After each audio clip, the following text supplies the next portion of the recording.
नमस्कार दोस्तों, स्वागत है आपका स्टेनो गुरु यूट्यूब चैनल में। दोस्तों आज के वीडियो में हम लोग प्रैक्टिस करेंगे 120 शब्द प्रति मिनट की स्पीड से डिक्टेशन, जो कि आपके आने वाले सभी स्किल टेस्ट के लिए बेहद लाभकारी होगा। चाहे आप एसएससी स्टेनोग्राफर की तैयारी कर रहे हो, बिहार एएसआई स्टेनोग्राफर की कर रहे हो, यूपीएसआई की कर रहे हो, सभी स्टेनोग्राफर के लाभकारी होगा। दोस्तों जहाँ पे आपको 80 शब्द प्रति मिनट की स्पीड से डिक्टेशन लिखना है, वहाँ पे आपको तैयारी 100 की करके जाना होगा, तभी आप स्किल टेस्ट निकाल पाएंगे। ठीक है, अगर आप 80 की तैयारी और वहाँ पे 80 का डिक्टेशन बोला जाएगा तो जाहिर सी बात है आपका छूट जाएगा और आप नहीं लिख पाएंगे। तो इसलिए जितनी स्पीड मांगी जाए उससे आप 20 शब्द एक्स्ट्रा तैयारी करके जाएंगे, तभी आप स्किल टेस्ट पास कर पाएंगे।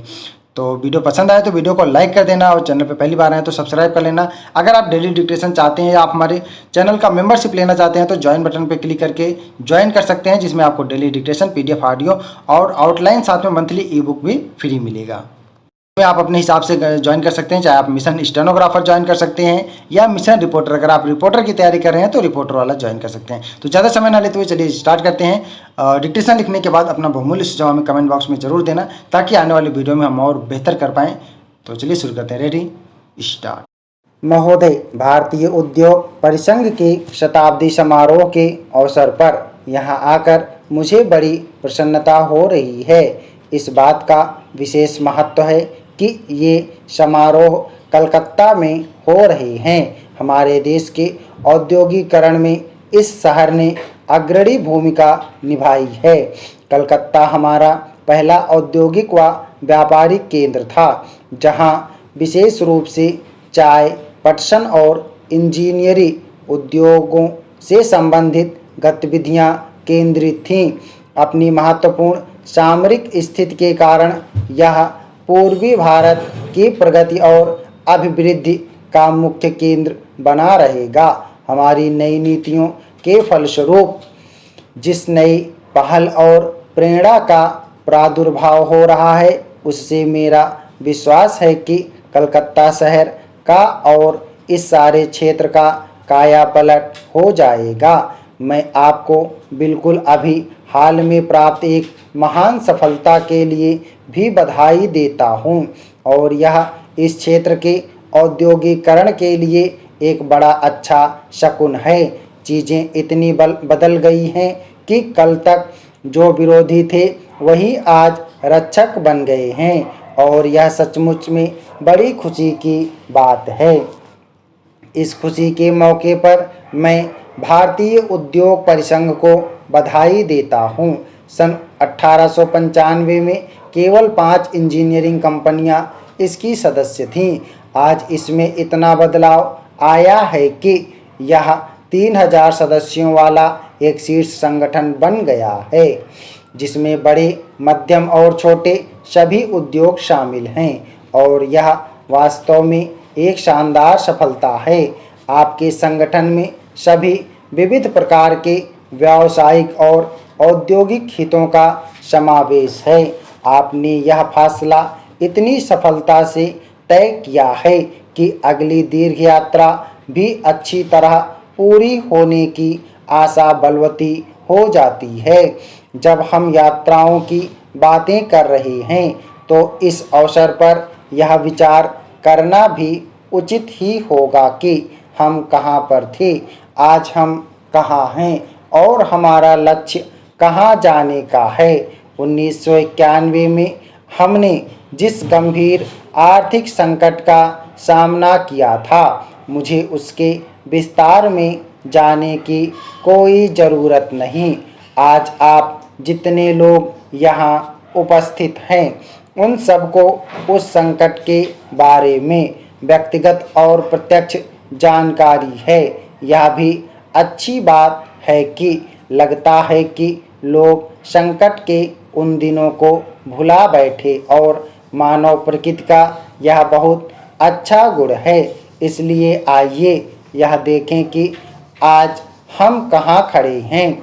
जैसा कि आपको भी लगता है कि हमारी अर्थव्यवस्था पुनः उठ रही है, और विशेषकर उद्योग के क्षेत्र में, निर्माण के क्षेत्र में वर्ष के पहले 4 महीनों में जो 9% की वृद्धि हुई है वह निस्संदेह उत्साहजनक है। चूँकि यह प्रगति बड़ी व्यापक है और औद्योगिक क्षेत्र के सभी खंडों में हुई है। इससे हमारी अर्थव्यवस्था को बड़ा बल मिला है। पिछले 3 वर्षों में उद्योगों की आधारिक संरचना में निरंतर सतत प्रगति दिख पड़ती है। उपभोक्ता वस्तुओं के निर्माण में भी लगातार सुधार हो रहा है। डिप्टी स्पीकर महोदय, उन्होंने अपनी आंखों के सामने समाज का एक ढांचा रखा था और वे चाहते थे कि समाज की पुनर्रचना उस नए ढांचे के अनुसार की जाए। अभी हम उस रास्ते पर नहीं चल सके हैं। मैं इस बात को दुख से मगर सच्चाई के साथ मानता हूँ कि समाज का जो रूप गांधी जी ने अपनी आंखों के सामने रखा था, हम उसके मुताबिक नहीं चल रहे हैं।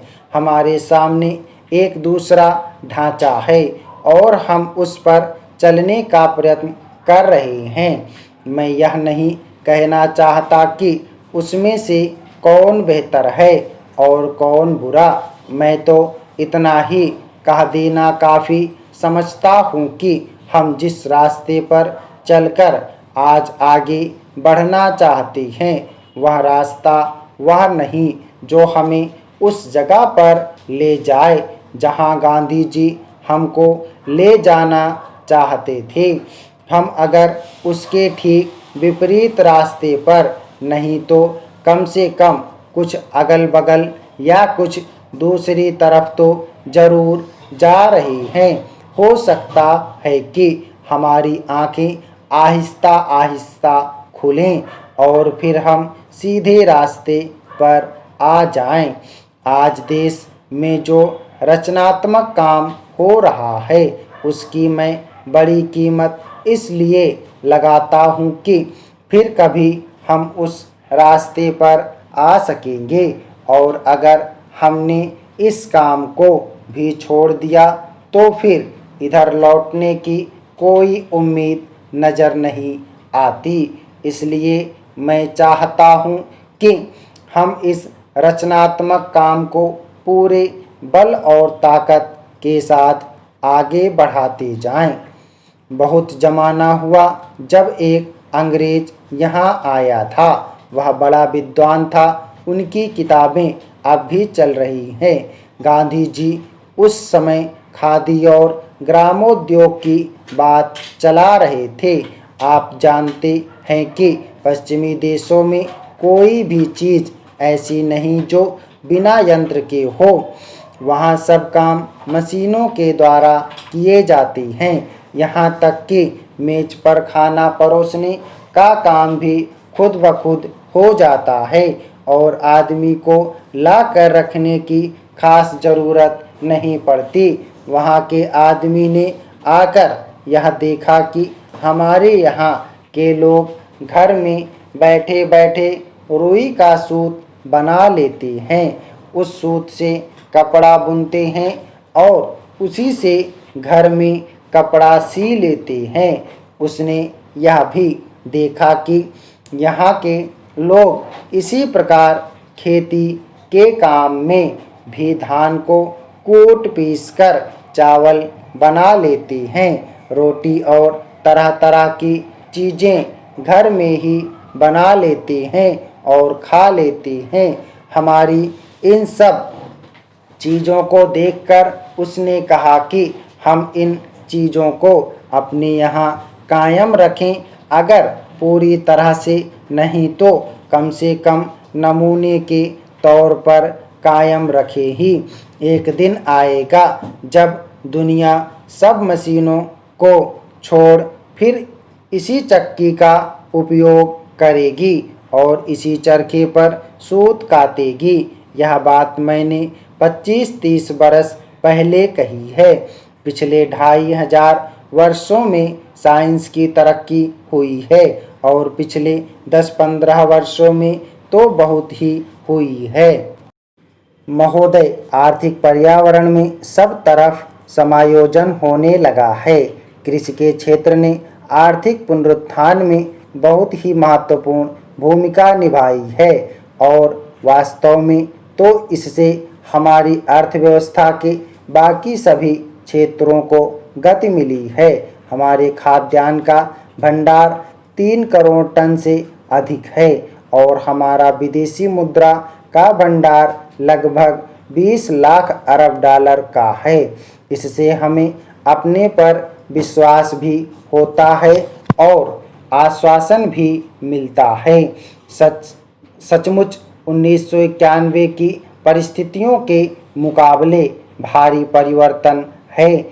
आज हम जो यह पुनरुत्थान देख रहे हैं, निस्संदेह यह हमारी कड़ी मेहनत और अत्यधिक प्रयासों का फल है। गांव में किसान ने कड़ी मेहनत की है, कारखानों में मजदूर ने कड़ी मेहनत की है और ऐसे ही मैनेजरों या प्रबंधकों और उद्योगों के अग्रणी व्यक्तियों ने की है। 1991 में हमने जिन सुधारों की घोषणा की थी उसे व्यापक स्वागत और समर्थन मिला है और उसी के परिणाम स्वरूप यह संभव हुआ है कि हम सब मिलकर देश को संकट से उबार सकें। चाहे इसे आप किसी भी स्तर से मापिए, यह एक भगीरथ प्रयास था। अब तक हमें जो सफलता मिली है उससे हमें उत्साह मिलना चाहिए और हमें नई प्रतिबद्धता के साथ आगे बढ़ना चाहिए। स्टॉप। ओके दोस्तों, आप लोग इसको प्रैक्टिस करिएगा। ये किताब का 120 शब्द प्रति मिनट की स्पीड से है, जिसमें आपका पंक्चुएशन भी काउंट किया गया है। उम्मीद करता हूँ दोस्तों वीडियो आपको पसंद आया होगा, तो अपना बहुमूल्य सुझाव हमें कमेंट बॉक्स में ज़रूर देना। वीडियो को लाइक करना मत भूलिएगा। अगर इसका PDF चाहिए तो वीडियो के डिस्क्रिप्शन में लिंक दिया गया है, वहाँ से डाउनलोड कर सकते हैं। ये हमारी मासिक पत्रिका के 4था अंक है। अगर आपको 4 अंक लेना है, इसमें आपको एक अच्छा डिस्काउंट मिल जाएगा। 4 अंक लेना है तो आप दिए गए नंबर पे व्हाट्सएप कर सकते हैं या आप हमें मेल भी कर सकते हैं। हमारी मेल ID है study4stenographer@gmail.com। मिलते हैं नेक्स्ट वीडियो में नए डिक्टेशन के साथ। तब तक के लिए बाय। Thanks for watching. जय हिंद, जय भारत।